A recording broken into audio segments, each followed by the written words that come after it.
Welcome to another bloody review for The Bloody Asylum. I'm Craig Rosenthal. And I'm Matt Anderson. So today, we're going to be covering a movie that we didn't initially intend to cover, but because it's Women in Horror Month, we decided that we were going to be covering the movie from the early 80s, The Hunger, from director Tony Scott, starring Catherine Deneuve, David Bowie, and Susan Sarandon. So Matt, why don't you tell us a little bit of your thoughts on this one? It's one of those movies from the 80s. It's very dark and moody. It has a lot of tone, dark tone, that was not typical for a lot of the movies. Now, there was also some kind of experimental wave going on. Some call it the 80s wave, new wave, like Liquid Sky. Oh, yeah. Yeah, you know, that movies like The Hunger, Liquid Sky, there's a couple others, even heavy metal would kind of fall, kind of falls into that, where it's a lot of style, but not necessarily as much substance as you expecting. And granted, the 80s were all about excess, and sometimes there was a lot of movies that had very little substance but tons of style. Oh, absolutely. So it's kind of one of these weird little pieces where it's got the dark and moody style to it. It does have some character development, but it's really a lot of more of the dark tone and the atmosphere than necessarily the storytelling. The story's pretty simple. Oh, sure, yeah. But the sensationalism and the stylishness of it, I mean, the whole opening segment is absolutely beautiful, which I'm getting ahead of myself, I know, but... And with the famous song Bela Lugosi's Dead playing over it. Yeah. So that's what I really remember the most about The Hunger, is that it's got that very dark and moody style, but not necessarily the substance that some other movies, even from that time period, would have. But I showed it to my daughter not too long ago, and she absolutely loved it. And considering that she's very much a millennial, and so movies like that generally go over the heads of a lot of people. Absolutely. The fact that she absolutely loved it is a testament on how good the movie was. And unfortunately, Tony Scott's no longer with us, but he just showed so much promise with that film, and he did have a fairly successful career, maybe not as successful as his brother Ridley. The very different career choices for Tony Scott compared to Ridley Scott, without a doubt. Right. I mean, True Romance is like, classic. Yeah. So I'm really looking forward to watching it, and I'm glad to be supporting Women in Horror Month. Yes, absolutely. Because they're the final girl, which there's even a movie about. The final girl is always a staple of a lot of these movies, but the fact that that the leads in this horror film are women is part of what makes it stand out more so. So I think that's a perfect movie. The Hunger's a perfect movie for Women in Horror Month. This is, although it's directed by Tony Scott and it has David Bowie in it, although David Bowie, realistically, even though he has some of the top billing, he's really more or less a side character. This movie is Catherine Deneuve and Susan Sarandon's movie. Absolutely. This is a movie featuring very strong women at its core. So without further ado, we're going to go ahead and watch this, and we will give a proper review when the film is over.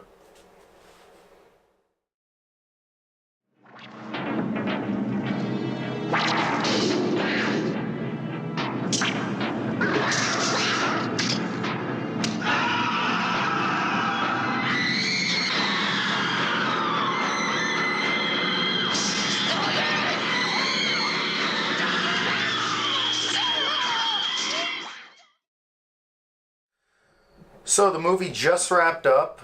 Definitely a dreary, cold, atmospheric movie. And Matt, what was your take on this? Well, The Hunger is a pretty interesting movie. It's definitely a period of its time.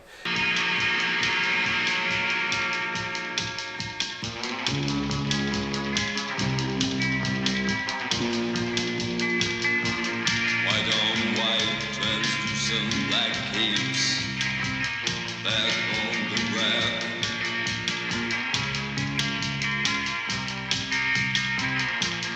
Belarus is dead. The bats have left the bell tower. The victims have been bled. Red velvet lines. The black box. Belarus is dead. The whole 80s vibe to it, the underground scene, the kind of very Michael Mann style, with definitely some touches of Paul Schrader thrown in there. It's almost like an 80s version of a Hammer horror movie, because it's got all the same elements. It's got the beautiful, mysterious lady of the house, Catherine Deneuve. It's got the young, impressionable, yet deeply inquisitive heroine, sometimes Ingrid Pitt, but in this case it was Susan Sarandon. The put-upon suitor, which is Tom, played by Cliff DeYoung. Yes. And then the familiar, which was David Bowie's character. And then, of course, it's got the gothic. It's a gothic horror, so it's got the gothic, the dark, big house. It's got the very obvious lesbian twist to it. It definitely feels like you're watching kind of a modern take on a gothic horror.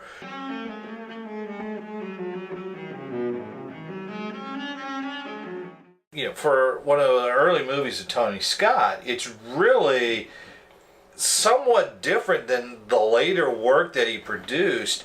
Very different. One thing I remember, there's a story, and of course I don't know how truthful it is that Ridley Scott, when he was making Blade Runner, kept asking the director of photography, how did Kubrick do it? And the guy said, well, just do it, And there's possible some mimicry going on here, or it's just that he wanted to make sure that he gave us a movie that that they knew that the story was a little bit on the thin side. Of course, I haven't read the book by Whitley Strieber, so I don't really know the details, what got changed, what wasn't there. But every single frame in that movie could almost be a photograph.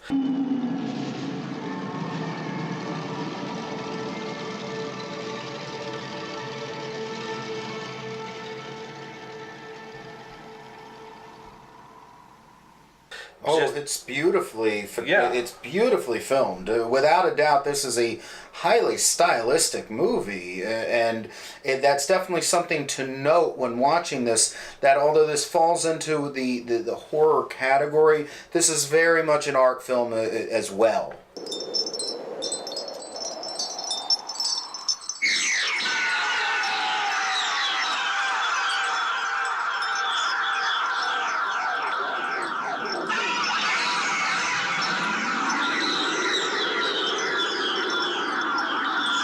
See, now, the slasher genre was all about being gratuitous and leaving very little to the imagination. As we're in this movie, the bloodletting, it all feels necessary in order to have the story progress. I felt that was an important aspect. As well, it's important to note that this is not a standard vampire movie. They don't consume blood by growing fangs and biting people on the neck.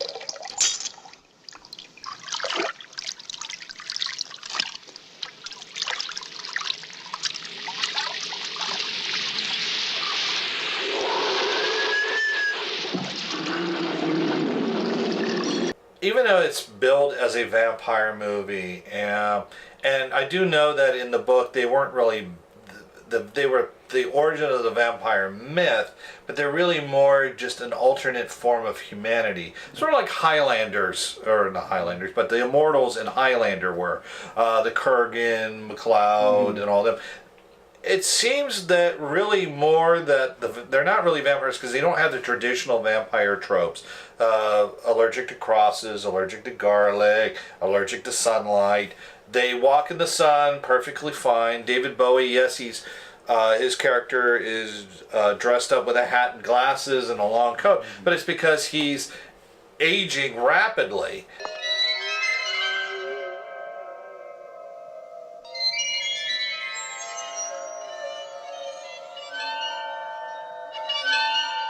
Within 2 hours, it goes from looking like a 40 to 50-year-old man to a 90-year-old man. Well, let's explain that element to the listeners, because that's important to note exactly why David Bowie, who is Catherine Deneuve's significant other when the movie starts, before we get even 30 minutes into the movie, he's aged by 90 years essentially. Right.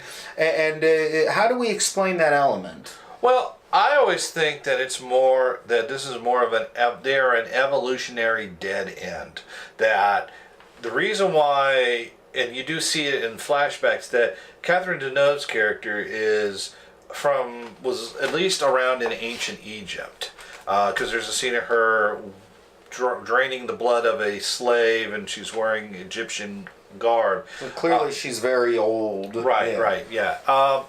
It seems more like an evolutionary dead end because of the fact that they don't reproduce. They have to groom a replacement so that, and she doesn't age, Catherine Deneuve doesn't age at all, but her lovers, once they drink the blood and they do the back and forth exchange, they will live long. They'll live perfectly normal for 200 years, and then right around then, that's when the clock runs out, and there's a whole kind of it's not really a subplot, but a kind of way that they try to explain exactly what it is. It's sort of almost like the vampirism is a form of progeria.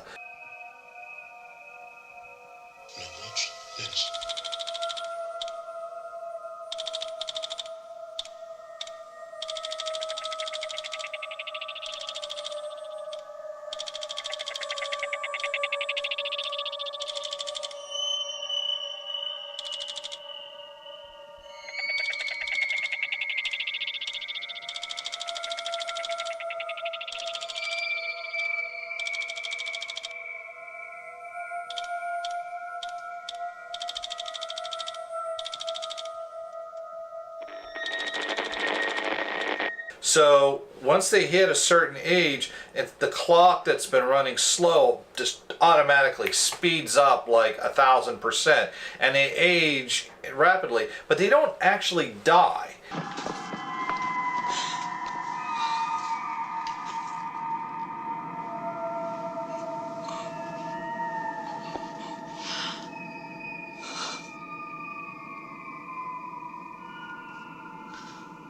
There is no release, my darling. No rest. No letting go.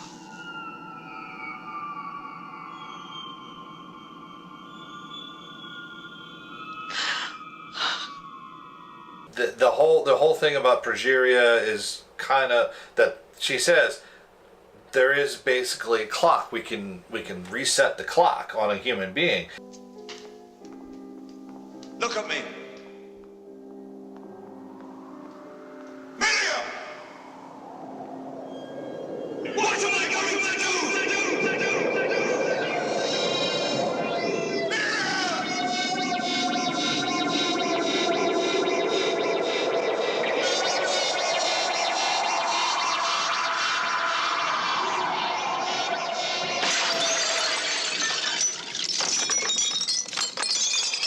Susan Sarandon's character, who's, she's got a boyfriend and a job and all that, but she's instantly attracted to Catherine Deneuve's very, sexy European vibe. What's that piece you're playing? It's Lakme by Deneuve. Lakme is a Brahmin princess in India. She has a slave named Malika. In a magical garden, they sing how they'll follow the stream to its source, gliding over the water. Is it a love song? I told you, it was sung by two women, Sounds like a love song. and I suppose that's what it is. But she's still the same person. She doesn't believe it. She's trying to figure out. She's taking a scientific approach to everything. And even when she finally tries to kill herself and then forces Catherine Deneuve to drink her own blood, that's a scientific approach. She figures, okay, if the infection comes this way, the infection goes that way. So yeah, there's no real change in the character, but it doesn't necessarily mean that it's a bad movie. It just means that it isn't designed to give you a coherent and straightforward narrative. It's more designed, as you've said several times, it's an art house film. Mm-hmm. It leaves the interpretation up to the viewer, and I like that. Plus, along with the visual style, that's what makes The Hunger such a good movie, and such a movie that people will watch and continue to watch and study and think about, because it doesn't just spell it all out for you.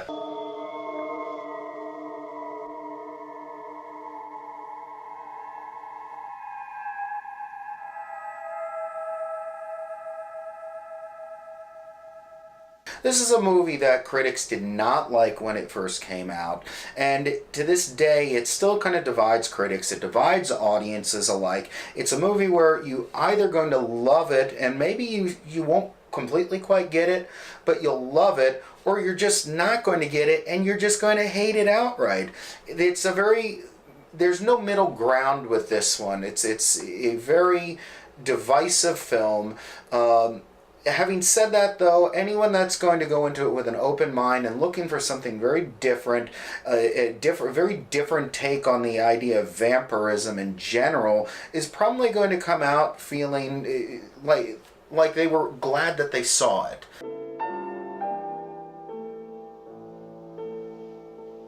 It's not nearly as difficult as you imagine, is it? You think of the other vampire movies that came out that were successful. Let's name the two probably most successful ones of the 80s was Fright Night and The Lost Boys. Both of those movies follow a very linear path, and they use the 80s and its atmosphere to create a modernized retelling of the classic vampire. And not that those are bad movies; those are fun movies, and they're clearly a product of their time. This movie does something very different, and I feel that it's that a different interpretation of the vampire story may not have gone over well for its time. Last night I was down in the lab.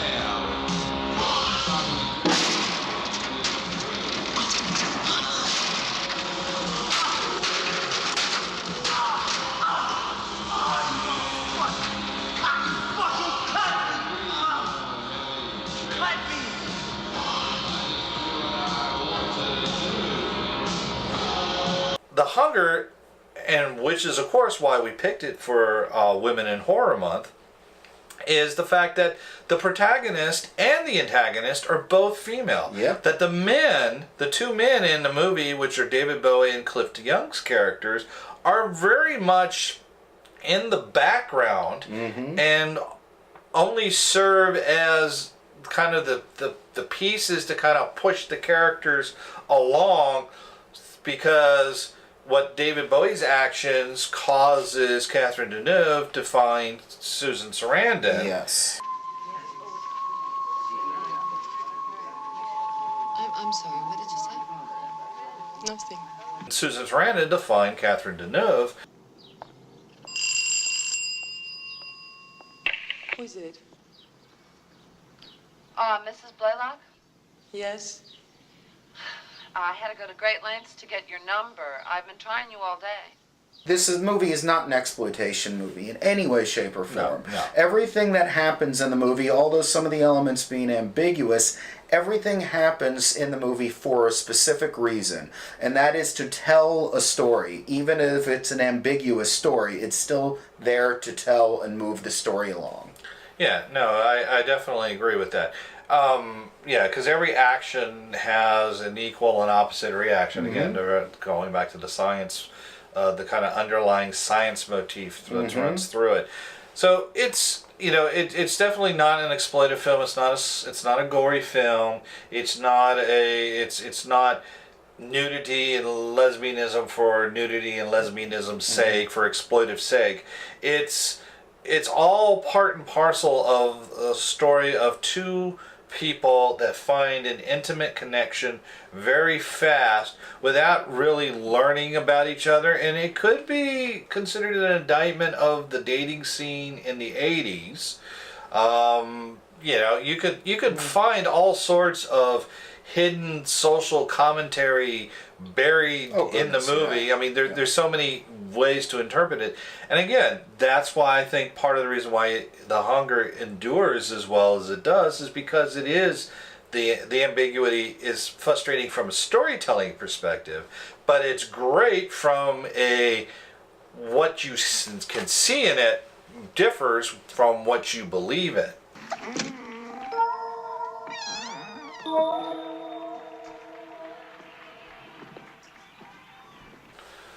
And I think that's the mark of a good film, and as you said, it is definitely the mark of a cult film. Absolutely.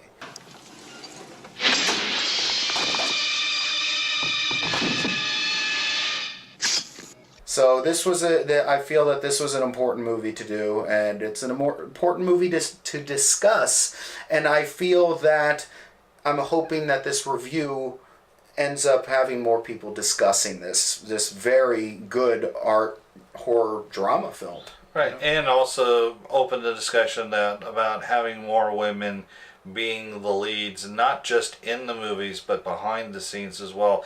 I think it's very important. There's a voice that has often been drowned out, and I think now is the time for those voices to finally come out and be heard, and it was movies like The Hunger that kind of helped bring the way, at least I think.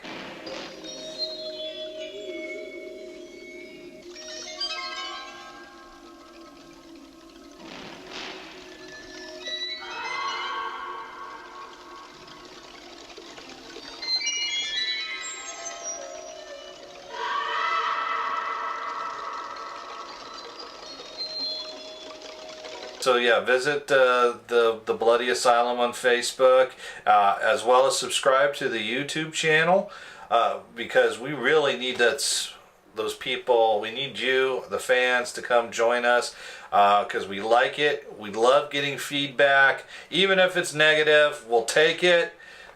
But please like the Facebook page, subscribe to the link. That's all after this video, and that's pretty much all I gotta say. That's it. Thanks for following us, and thanks for watching this very good and important episode. We'll see you next time.